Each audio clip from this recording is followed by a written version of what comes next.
Welcome to the Rock and Wellness Podcast, the show that takes you on a voyage to better health, wellness, and happiness that will rock your world. With me, Rachel Joy Olson, your host, your coach, and your biggest fan. Okay, welcome back to the Rock and Wellness Podcast. I'm your host, Rachel Joy Olson. Today's conversation is for anyone who has ever felt stuck, overwhelmed, or frustrated with themselves for starting over again and again. We're talking about what it really takes to stop quitting on yourself and create lasting transformation from a place of discipline, resilience, and self-respect. I'm joined today by a very special guest, Nathan Harewood, who helps people, women, I'm assuming mostly women, we'll get into that, transform not just their bodies, but also their habits, mindset, and belief in what's possible.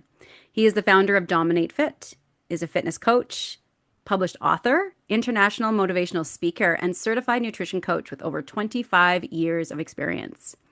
Nathan has worked with everyone from everyday transformation clients to WBFF champions and WWE level performers, helping them build stronger bodies, stronger habits, and stronger mindsets. After overcoming his own physical challenges from car accidents, he built a coaching philosophy rooted in discipline, resilience, accountability, and health-first transformation. Today, he helps clients around the world stop quitting on themselves and unlock what they're truly capable of. Nathan, welcome to the podcast. I'm so happy to have you here. I'm so happy for what you wrote about me, man. Those are some big shoes to fill. I'm excited, but that was nice. That was nice. Right on. Good. I'm glad. Okay, so for those of you maybe hearing about you for the first time on this podcast, can you share a little bit about your story and what led you to this work? Because there's lots of things I'm curious about. I want to learn about the accident that brought you here, and just tell us a little bit about your story. Oh man. Well, how far going back from where this all started, I suppose. Yeah. It's going to age me right away, but yeah, well, in 96 when I graduated high school, I was a fairly good athlete where I had opportunities to go to the States and play sports and scholarships, but I decided, nope, I'm going to move to Calgary. And if I can, if the USA wants me, then I can come to Canada and stay in Canada and something will happen. But what happened was 2 years in a row when I was trying out for football, because my sports that I played were track, football, and soccer. But when I was going in for football, what happened 2 years in a row, both going to tryouts, was I got in a car accident. So I got rear-ended the first year, and that threw me out for a year. And then I got sideswiped the second year. And the doctor basically said, based on the damage I've done to my neck, I'm one accident away from being potentially paralyzed. And especially playing, football. He goes, it's not worth it. So my idea of becoming a professional athlete ended fairly fast. And I went into, I needed something where the human body still interests me. So I decided to become a massage therapist. And at that day and age, there was no career for a man in that business because no man wanted to be rubbed by another man, and no man wanted that another man rubbing their woman. So it was a very complex time of, trying to make that living. And I really enjoyed it. But one of my friends called me up and he said, you really love the gym and helping us. Why don't you become a trainer? I'm like, what is this? And that's when Mount Royal first came out with their personal fitness training program. It's a 2-year program, but you can do it 10 months if you do it in-house. So I went and did that program, and it was awesome. It was so good that for a few years after that, they asked me to come back and speak at the PFT program, and it basically the career fell in my lap. Like I started working for a World Health Club. Within the first three years of working there, I became a PT manager, and then I actually ventured out and built my own gym, Balance Fitness, which that's where I met you. Yes. Yeah, so it was pretty cool, and it's competing wasn't big then, but people looking good was something that was always important, and body transformations and training people athletically was my kind of my clientele and what I used to love to train people doing. And yeah, it just snowballed where at some point I looked around and I was traveling the world, emceeing shows. I was motivational speaking around the world. I had clients around the world globally, and I was coaching people in Calgary. And it was pretty interesting to see how something from a phone call from a friend saying, "Hey, you should try this," and going to your mom saying, "Hey, you know what? I'm going to try it for 6 months." and then I'm going to get a real job. I'm going to get something in oil and gas and, hang up the track pants. But 26 years later, here I still am. And, on this podcast where there's been a lot of tough years. Like anybody, you've been through, every new fad coming in for fitness and you have to try to defend it and everything's cyclical where now we're defending the same things over again. And, being a coach back then, there was no career in it. There's no history of, hey, I'm going to become a coach.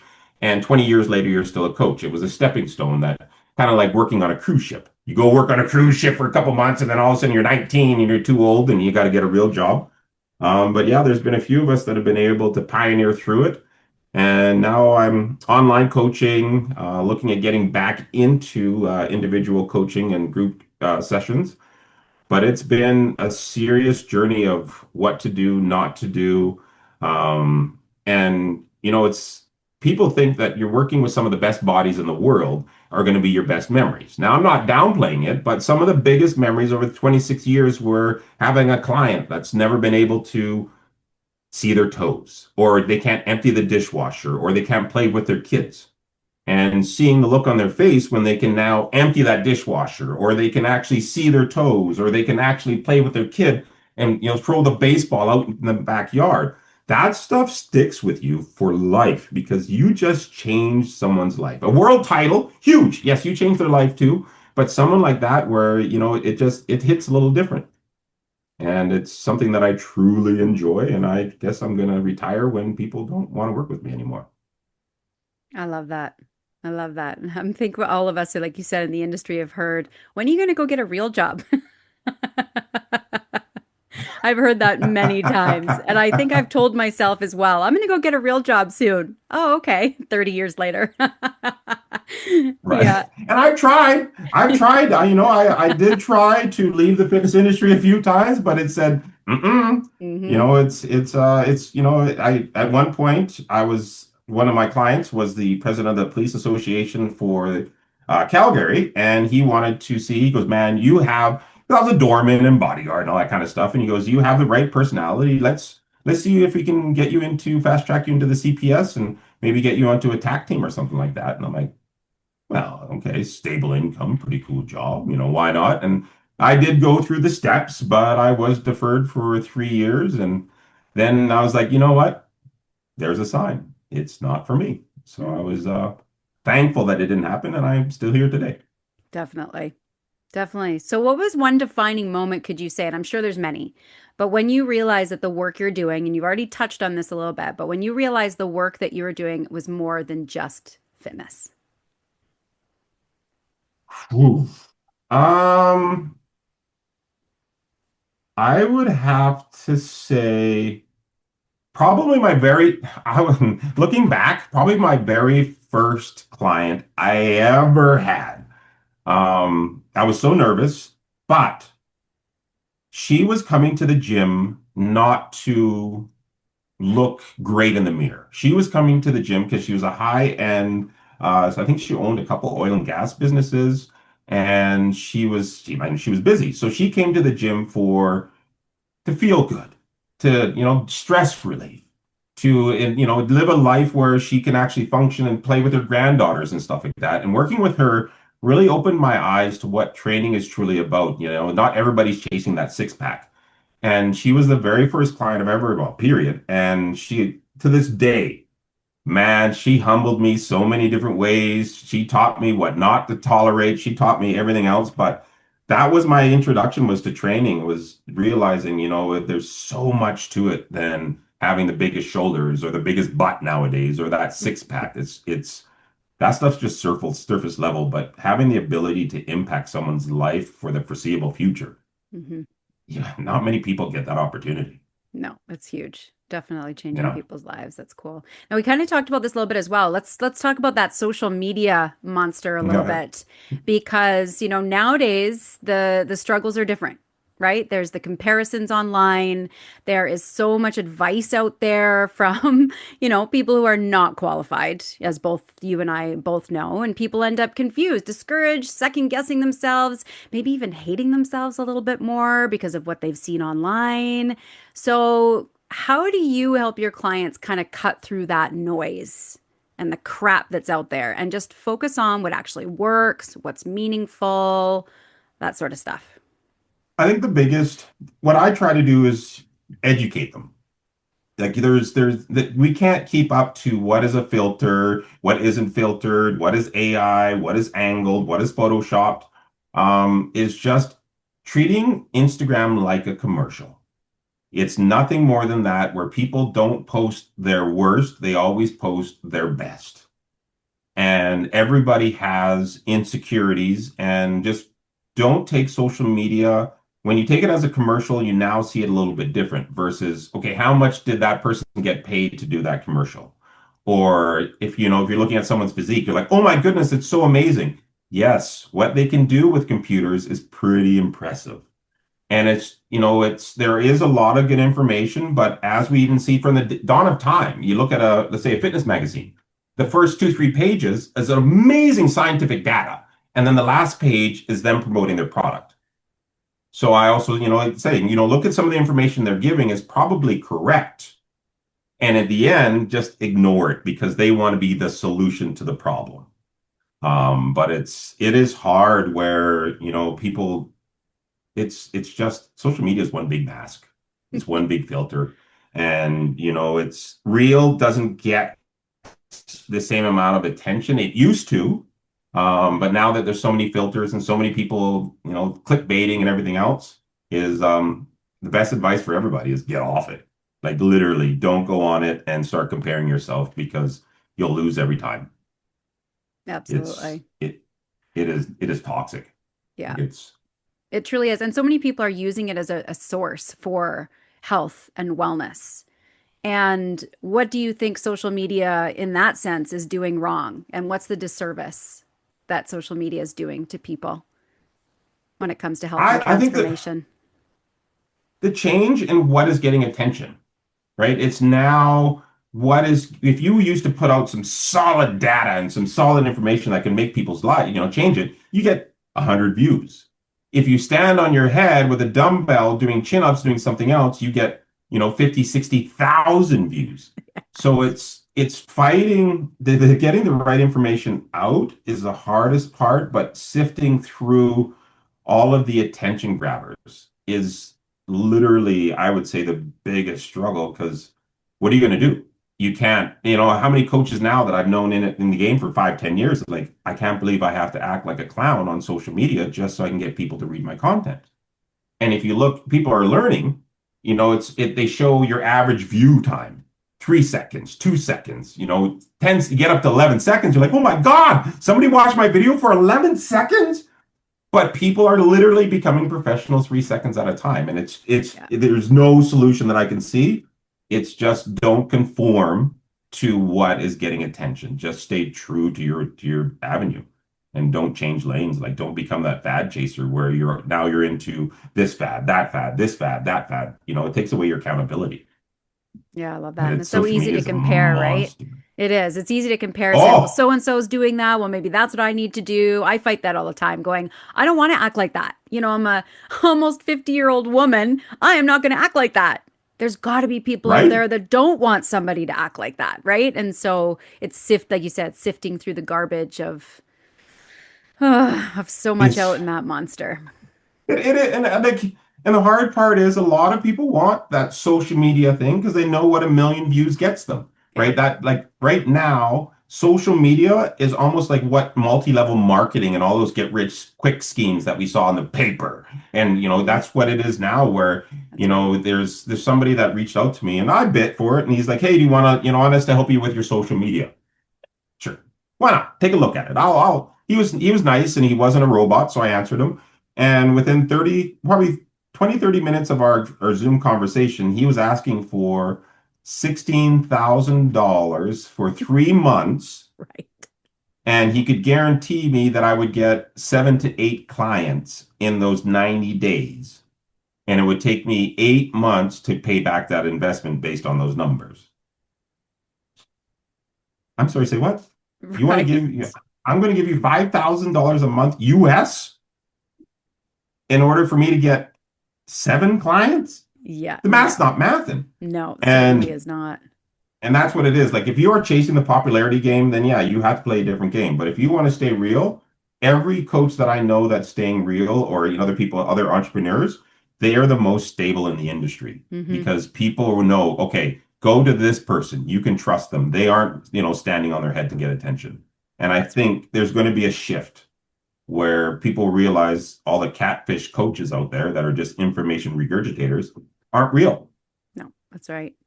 Well, let alone all the AI ads. I'm thinking, wow, man, that woman at that age sure looks fantastic. Okay, that's absolutely impossible. Like that's AI. There's no way. 100. Right? It is so hard to tell now. I Like know. there's AI accounts Yeah. where, there's I mean, I'll bring it up. There's this only some lady, there's an OnlyFans AI account where they were making I think $1.1 million. And the person wasn't even we don't even know who the person is that made the lady, the character. Hmm. And it's I think that's the hardest now, I would say, with the younger generation that hasn't grown up with the real Hmm. world and the real life and real bodies, is they have no idea what real is and what real isn't and what is attainable and what isn't. Like it's just the access to too many chemicals is also another issue. But Yeah. Isn't that the truth? oof. Yeah. And actually, speaking of that, like kind of looking at online, the unreal, it's almost really in alignment too with this kind of the short attention span, but the all or nothing mentality, right? When people feel like they're either 100% on track, and if they falter a little bit, well, they're failed and that's it. And that mindset seems, especially in women, because I work with a lot of women as well. And that mindset seems to be so common. Why do you think that is right now? Why are these women falling into that trap of that all or nothing mindset? Oof, man, that's a loaded question. You asking a male to give a perspective of a female. But I better do this. you work with a lot of women though, and you have for a long time. So it's neat to have a male's perspective on that because, we do think a little bit differently. So what do you see? Why are these women getting caught in this all or nothing mindset? I think that the all or nothing, it doesn't start with training. We a lot of us get into that habit with little things where, whether it's a new relationship or a new hobby or new something, okay, I am going to commit for the next 10 days. And blah, blah, blah, blah, right? So we always put a short little window and we go as hard as we can for those 10 days because, it's very simple to make one thing, a new thing, a priority when it's all fresh and new and you have those endorphins. But then when real life hits and now you realize that there's other priorities, I find that all or none really doesn't allow somebody to give that person that chance to adapt. Where, saying, okay, I'm going to follow this plan for 1 week and see how it goes. Yeah, great. 1 week is good, but it's not enough. And it's the idea of having to look perfect. I have to be perfect in order my house, my clothes, my hair, my makeup, my body, my how I am in a relationship. I need to be perfect in order for me to be happy, or happiness comes with perfection. And I think that's where a lot of people try to be perfect, but you can't be perfect for very perfect. Perfection does not exist, right? It just doesn't. There's no such thing as a perfect diet. There's no perfect hair, perfect makeup, perfect outfit, perfect body. It, by definition, it doesn't exist. And that's where I think people find where they think, because on social media, and social media is another fault. This is what I eat every single day, and I never falter on my diet. And then they compare it to themselves, where somebody that's getting paid to look good, where they're getting somebody else is working at a job that's paying towards their freedom. It's two different worlds. Hmm. And that all or none idea, it just comes down to, well, I'm going to give my effort now, and if it's not worth it, I'm going to stop. And not understanding that this is something where if you entered a job entry level and said, hey, if I don't own this business within the next 2 months, I'm going to find a new job. It just doesn't work that way. So in summary, I would just have to say it's the idea of, if I can't be perfect, I'm not going to try. And that's so far from the truth. It's like, I always say progression over perfection. Like if you have 20 bad items this week, next week go for 17. Going from 20 to 17 just means that you had a perfect week. So your perception of what perfect is. Did you have progress? Yes, perfect, because that's what we're looking for. And it's just, teaching people is just education is, perfection isn't, it's not there. It's, social media again to falter. We can edit things, we can filter things out, we can remove things, we can voice over, but man, real bodies have real lives and they make real whoopsies during the week. Like, who doesn't have a bad week?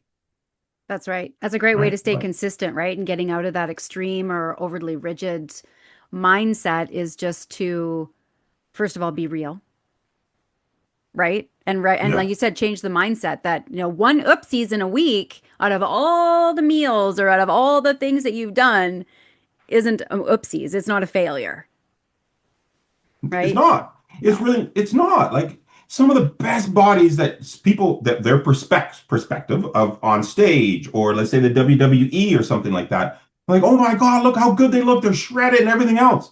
They didn't have perfect diet weeks. They were cheating. They missed cardios. They missed exercises. They missed so many key points in their prep, but they still made it to that ultimate physique. Hmm. And that's what people need to realize. And a lot of competitors don't talk about their mistakes and their errors. But there's not one person that I haven't coached in 26 years that haven't had a bad week. And they That still made their progression. They still look fantastic. that's right. And So if they're doing actually, it, and how many of those people over the last 26 yeah. years that you've been doing this have also looked back and went, I would never do that again. Because it was so hardcore and it was so Oh, rigid and I wasn't happy when I was in that space. I'm way happier now that I'm not as rigid. oh, it is like you nailed it where people put that ionus on it. Oh, a mosquito bit the back of my head inside.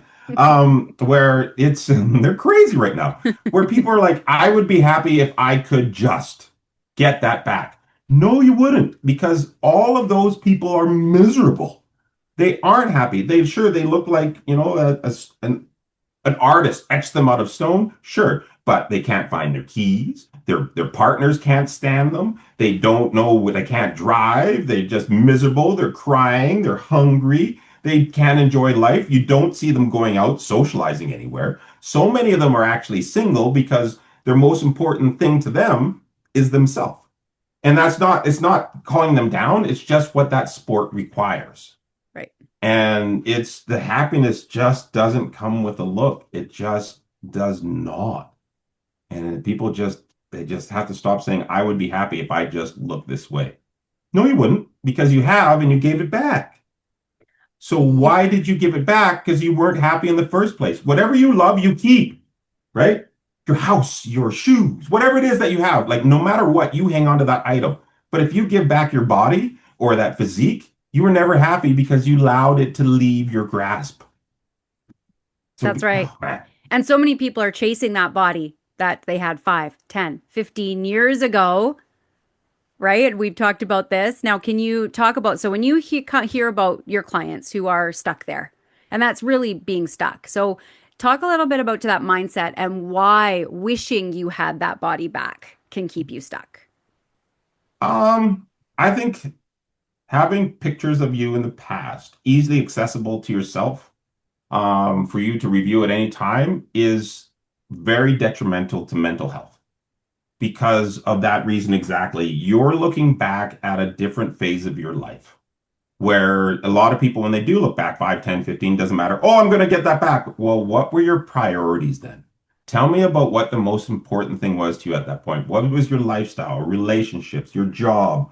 What were you striving to become? And where does that match you now? Do you have the same priorities? Have they shifted? Well, as soon as that priority shifts, you can no longer attain that look. And that's what I just try to tell people. That mosquito caught me good. Is just listen, admire what you created and say, hey, look how disciplined I can be. And look where you've been disciplined in other areas of your life since that day. And it goes to show that you haven't lost that body. You've kept that discipline, but there's more important places to put that discipline than missing work. I knew a lady that got fired from her job because she was passionate, obsessed about competing. She wore her theme wear to her job and she got fired. I can understand, right? But like it's these people that look fantastic, it is an obsession. Yeah. And then when you looked the best you ever looked, you were partially obsessed. It was the Mm-hmm. most important part. You'd say no to dates, Mm-hmm. outings, family, friends, birthdays.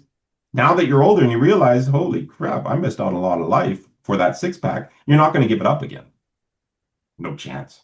You'll never admire what you were able to do when you put your mind to something, but realize that until you're ready to do that again, you're not going to get that body. That body is a side effect of your discipline. That's right.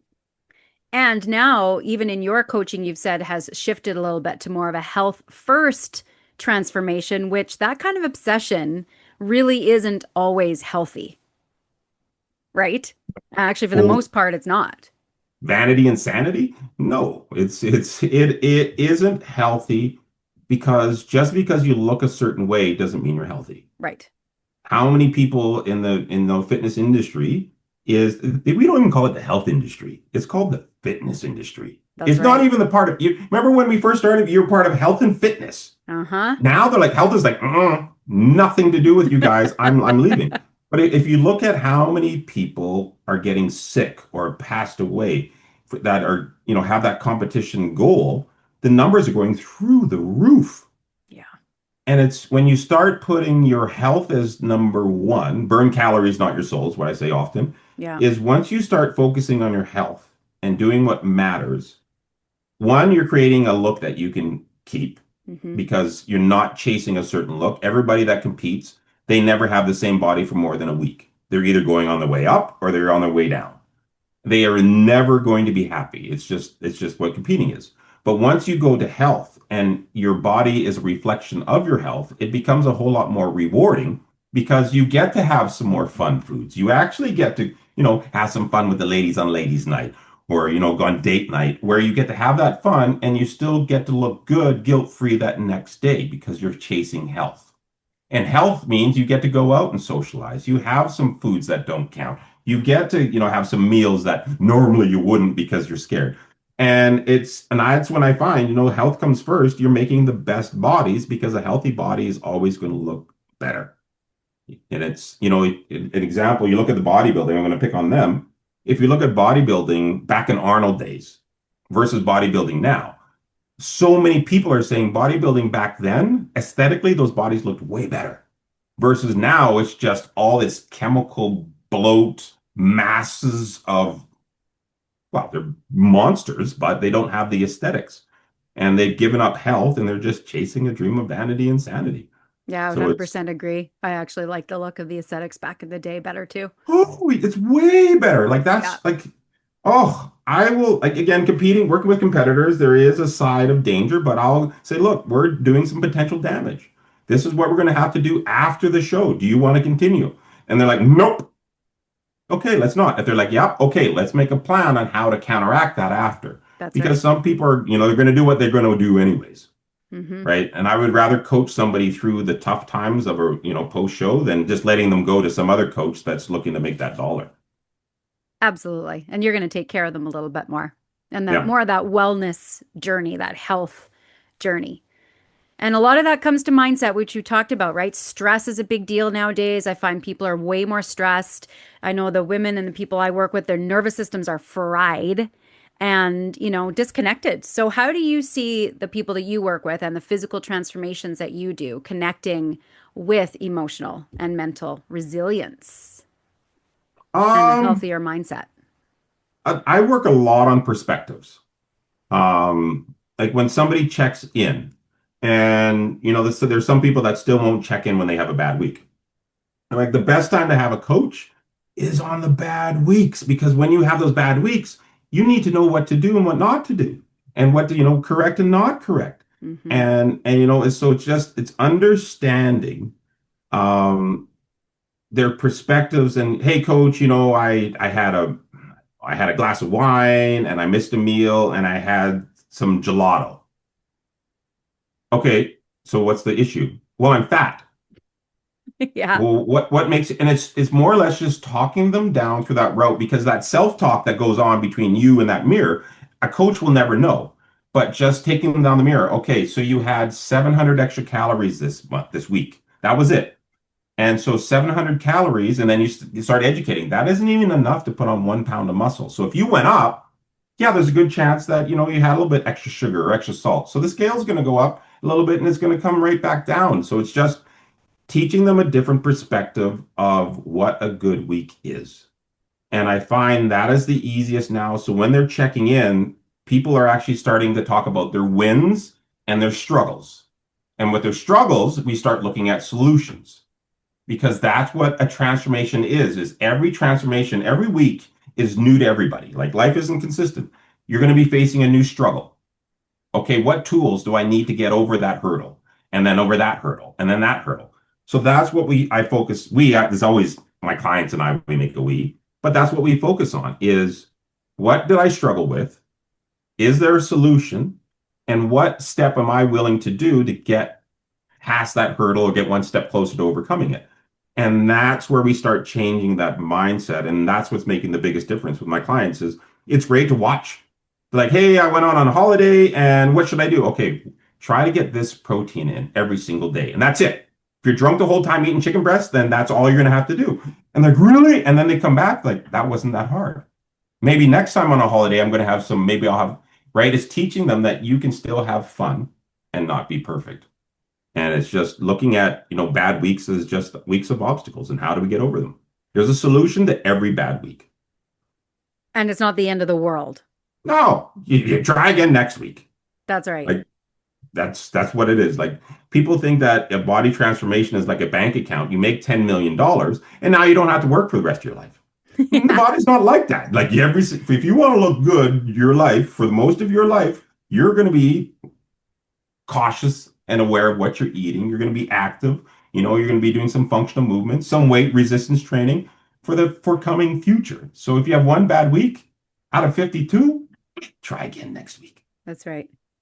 Yeah, and things will shift as people get older, right? Different issues start to come up. I mean, the hormone changes, Oh, the joint changes. All of a sudden, I never had a knee issue before, and now all of a sudden I have a knee issue. What is going on, right? Like it's those sorts of things. So, okay, when those things pop up, let's talk about that a little bit, especially with women. I know I feel guilt. I'm guilty of this too, going, well, how come I can't do this? And now this is changing. So your message is all about helping people stop quitting on themselves. yeah. Right. So, in your experience, why do people give up on themselves so quickly? Is it those things we talked about? Is it mindset? What is it? What is it that's causing people just to give up? I think they start off with unrealistic expectations of what they think their effort is going to produce. Um, so like sometimes when I'm doing a consult is what I call it is the four elements. You have your sleep, you have your stress, you have your nutrition, and then you have your training. Now, with those four elements, based on, and we rate them out of 10, and we basically say this is what you need to drink. Are you drinking 4 liters, 3 to 4 liters of water every single day? Rated out of 10. Are you sleeping 7 or more hours? Rated out of 10. And then when you do those four, and let's say they get 20 out of 40, I'm like, okay, right now your body's only sitting at 50% of homeostatic state. Right now, it's not getting enough sleep, it's overstressed, it's undernourished and underhydrated. So even at 50%, if you give your best while only giving your body 50%, you're not going to get the same return as your effort. You might get 30, 20% return. So what you want to focus on is getting your foundation right. Get your sleep, get your water, get your stress management, get your nutrition. And if you're at 80%, that's when you start seeing those changes. Not 100, because perfection doesn't exist, but you never get back more than what you give. And if you're giving half-ass efforts, you're going to get half-ass results. If you're giving good efforts and consistent efforts, you're going to get consistent results and progression. And it's so mindset based on don't quit unless you truly understand what's going on and why it's going on. And it's not as a big a deal as you think it is. You're not the only person that has struggled losing weight. You're not the only person that has the ice cream in the middle of the night, or they're having problems at home and they're just can't stop eating the sugar. That we all do it. Like I don't care who a person says, at some point everyone sat in a room somewhere by themselves and they wept.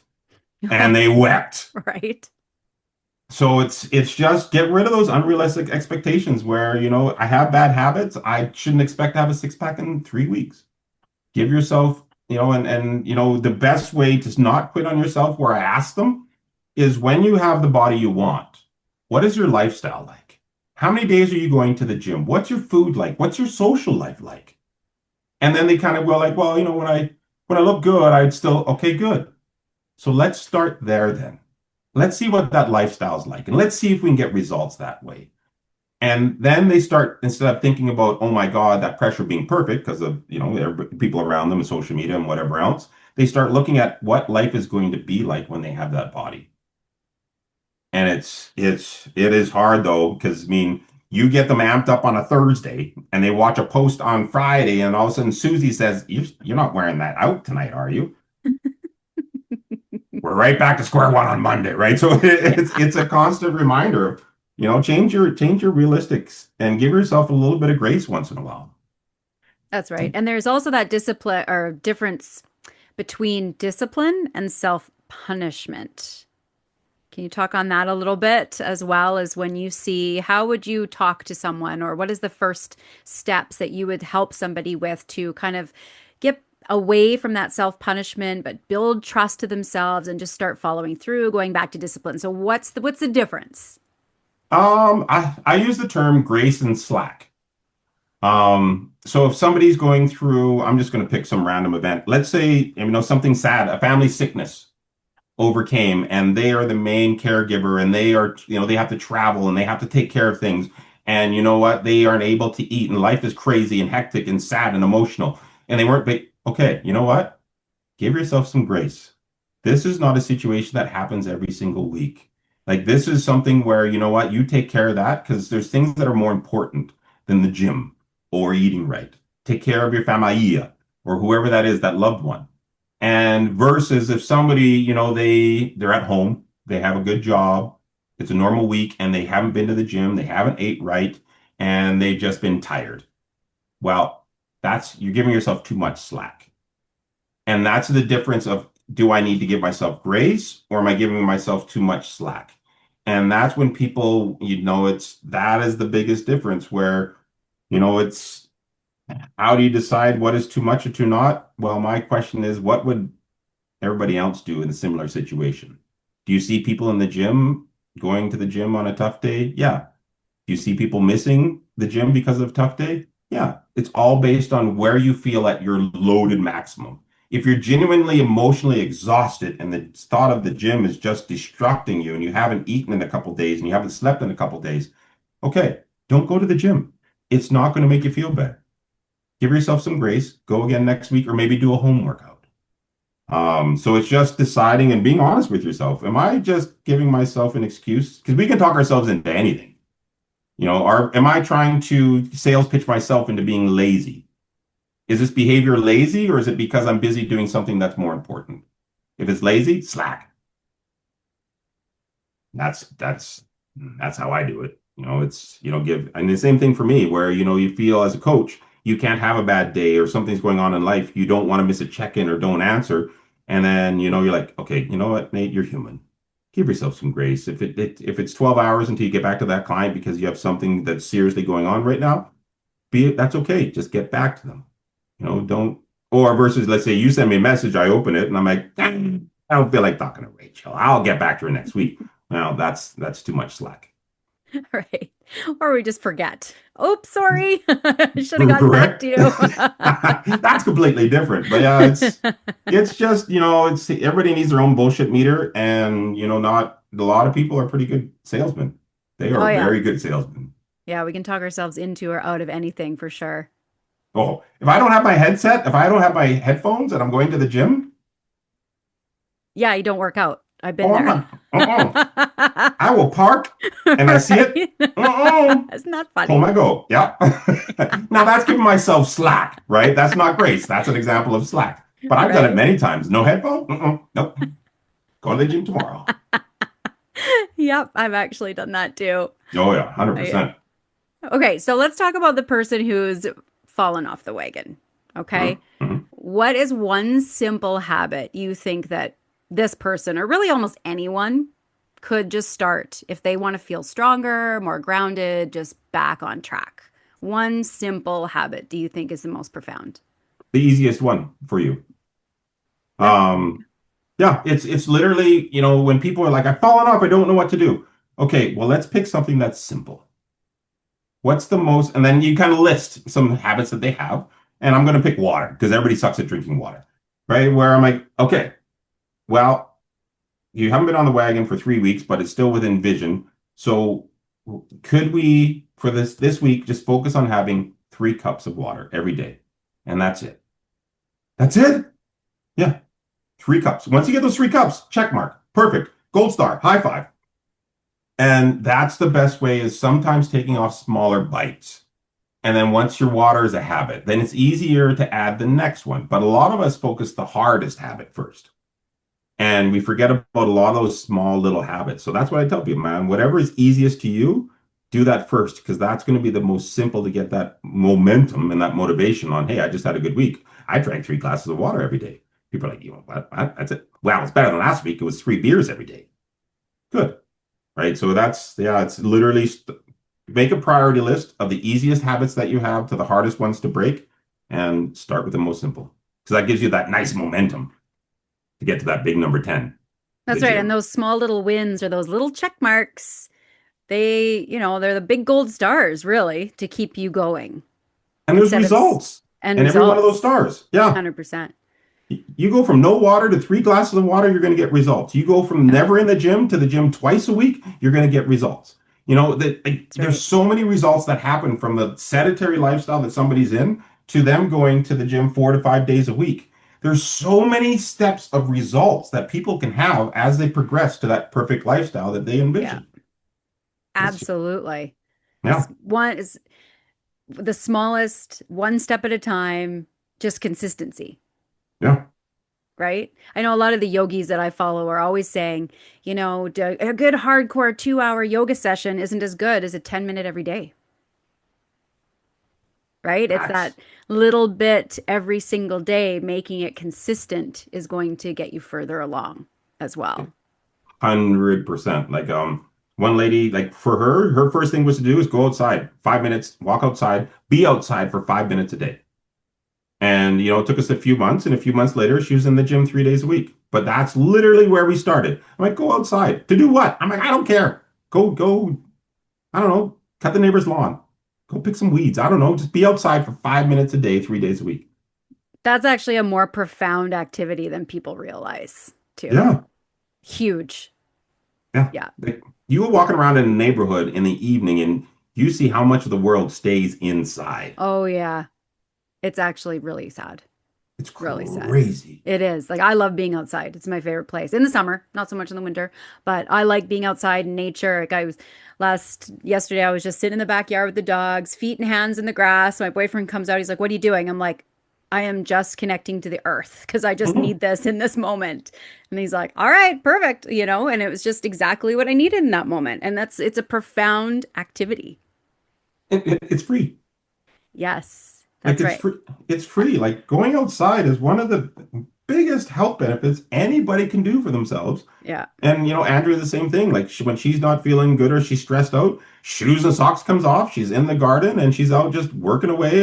Absolutely. And I'm like, go do what you got to do. And if I'm not inside, I'm outside tinkering, building, doing anything where I'm Yeah. just like, get me outside to breathe that fresh air because winter hits. Yep, it Mm-mm. does. And then I hibernate. Well, Then I hibernate. I mean, you got dogs, you got to go out with them, but still. And I actually, found they're a a good solution. example. They're a good example, aren't they? Because they love to be outside and they roll, and my little dogs are always pushing themselves in the grass, and the feet are digging in, and nose is in. They just know, Oh yeah, that door opens, boom, they're gone. They're right? absolutely gone. Like it is yeah, and the winter is tough, and then I like this past winter I found a solution for me is I started a snow removal company for seniors and war vets. So, my oldest client is 91 years old, and some of them that snows so much they can't get out of the house or they can't shovel Right. anymore. So then, there I am, 6 in the morning, going away for a couple hours, but seeing the look on their face gets me outside. I don't Yeah. enjoy snow removal, right? But it's not terrible. But it gets me outside active and then being able to help seniors. Oh, it is a winter blessing. It Being is in true service to others is the best motivator in the world. 100%. When we're Where just they just, doing things for ourselves, it's not as motivating. But if you can attach that motivation to, yes, I'm in service. Mm-hmm. oh yeah, yeah, it's a game changer. But yeah, it's Yeah, good for you. That's awesome. we just have to change our perspectives, right? Yeah. Like with social media, it trains our brain to think a certain way.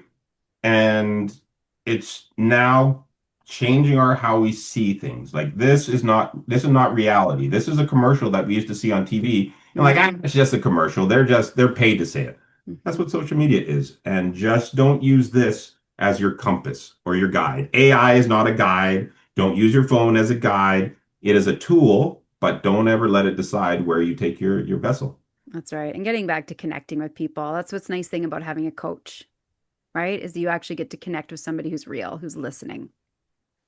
Hopefully, a good coach. Right. Yeah, a So, good. as a coach, then somebody's listening today and feels overwhelmed. They're discouraged, they're behind in their goals. What is one thing or word of wisdom would you want them to remember today?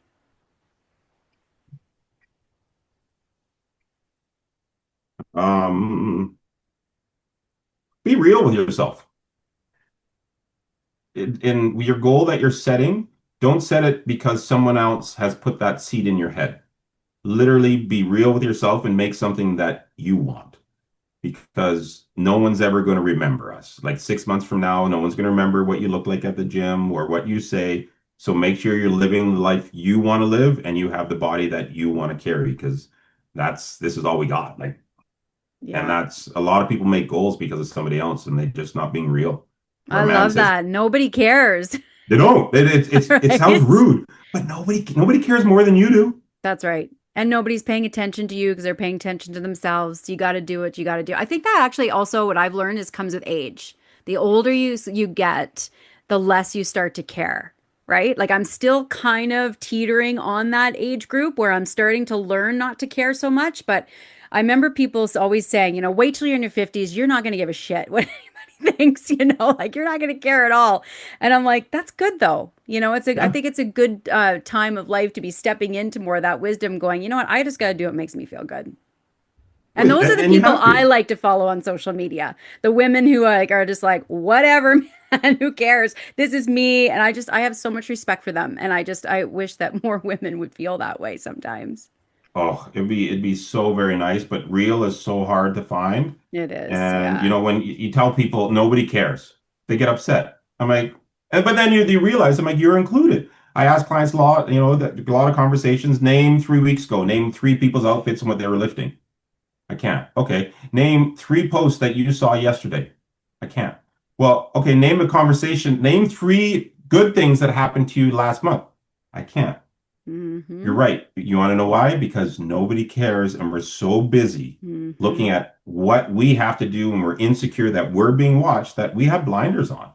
And they're like, oh, so that's what it means when nobody cares? I'm like, yeah, go live your life because nobody cares more than you do. Yeah. I tell my dogs when they're whining for something, I'm like, shut up, Groot. Nobody cares more than you. Exactly. Well, think of how many people's lives are wasted worrying about and doing things that other people think they should be doing. And where are those people that they're worrying about? Where are these people? Exactly. Oh, they're on Exactly. social media. It's their name is Betty221744. Well, Right? who is that? I don't know, but they said I'm fat, Yeah. It's probably a bot anyway. There's so right? much of Yeah, that it's crap just too. yeah, it I is know. hard to be bulletproof to how ruthless social media and humans can be, but it's just reminding yourself that many times those people are talking in the mirror, and you know what? Are they coming to your wedding or your funeral? Probably not. So their opinions don't really matter. That's right. And Yeah, none of your business. I love that yeah, statement that your opinion is none of my business. yeah. All right. Well, we've been talking a lot and I don't want to keep you, but I want to ask you one more question. Sure. So, what does unlocking your full potential actually mean to you? That's in your bio. What does unlocking your full potential actually mean to you? It means learning how to step out of your own way. So many times where the things that are holding us back, it's not a person, place, or thing. It's this own perception that we have in our mind. So learning how to unlock yourself is literally get the F out of your own way and let yourself become the best version. Because there's so much more to us and we want to do it, but then that little voice said, you might be seen. You're not going to be small anymore. And it's just get out of your way and you'll find and unlock what you can truly, truly, truly do. Because every success story that motivates us comes from somebody that's in a similar point that we're in, and they learn how to step aside, unlock themselves, and excel. And I think that's really the biggest thing is, is be real, stop giving yourself excuses, and well, get out of your own way. It's Love that. unlimited potential. Absolutely. And go be of service to someone. Yeah, go do something for somebody else. And it's and don't you don't need to post it. Yeah. Like just go be a good human and Right. just for being a good human. And if it is post it, great. But don't go out and like, hey, let's go to Starbucks and we're gonna do this and make sure you get it. No, you're not doing it for the right reason. Just Uh, go be nice to somebody. Just go be nice. Absolutely. Kindness. We need to come back to that a little bit more. Ooh, hoorah on that one. Like I was really, really quick is like even when I'm walking my three dogs, and there's kids going to school and everything else. And at first they're scared. And I walk by them, I'm like, morning, morning. And then within a couple of weeks, as they're walking by, they're like, good morning, we love your dogs. I'm like, thank you. And it's just literally those little changes, how you see those little kids, they're not fearing dogs anymore. Or Yes. wow, it's okay to say hi, good morning to, somebody you see on the regular. It's just literally be nice. I know it's It's fascinating, right? Because dogs too, out walking the dog, and so many people are like, and I'm like, good morning. I'm sure they think I'm nuts, right? But I'm just like, we are two human beings. We could acknowledge each other. yeah. We don't have to stop and talk. We just can acknowledge each other as a human being that's walking beside one another. And I think that's a simple little thing that, if we all started there, How it life used to would be. transform. Yeah, Yes, right? We don't have to be so scared of everyone. But right. anyway, so Nathan, where can people connect with you and learn more about your work? I will post all your stuff on the show notes page, but where can people connect with you? The best is probably through Instagram on my page, and then 8 Fitness. That's probably going to be the best way to reach out to me that way. Email is okay, but best is send me a DM on that one. Even if people have questions, like I do what I do because I love it. And if somebody has questions or something else where I can just give them a quick little answer or guideline, it's not something I charge for. It is just, people want quality information where they can trust. And I try to be that person. So hit me up on Instagram. My socials are all the same across. And, I'll be happy to help you, coach you, or give you the answer that you're looking. The truth, though, be ready for the truth. That's right. It's going to come at you. That's right. Well, Nathan and I met 25 years ago. He was one of my first coaches and has always been a huge inspiration. So if you are looking for that coach who's going to tell you the truth, then Nate's your guy. So hopefully you'll all look him up. So thank you, Nathan, so much for being here and sharing your wisdom. It was such an honest, empowering conversation. I love it. And I know that listeners are going to take a lot away from your perspective. So I really appreciate you taking the time today. And I appreciate you having a platform where people that are real can share quality information. So, I mean, you're 50% of the equation of why there's going to be change. So, thank you for having this podcast. Thank you. I appreciate that. And to everyone listening, of course, thank you for being here. I'm always so grateful for my listeners. I hope this conversation just really reminds you that transformation is not about perfection. It's not about punishment or becoming someone else. It's about building the habits, the mindset, and the self-trust to become more of who you really are and more about who and what you are capable of as a real person. So, of course, as always, if this episode spoke to you, be sure to share it with somebody who needs this message today. And until next time, my friends, just keep showing up for yourself, keep trusting the process, and of course, keep rocking your wellness. Thank you, everybody. Take care. Thanks for joining me on this episode of the Rockin' Wellness Podcast. Make sure to visit my website at www.rjowellness.com, where you can subscribe to the show and check out all the show notes. While you're at it, if you found value in this podcast, if you'd simply tell a friend about it, that would help out too. You may choose to join the R.J.O Wellness community to take advantage of the freebies, courses, and coaching that will take your voyage to the next level, or support this podcast with your monthly membership. Until next time, my friends, keep rocking your wellness.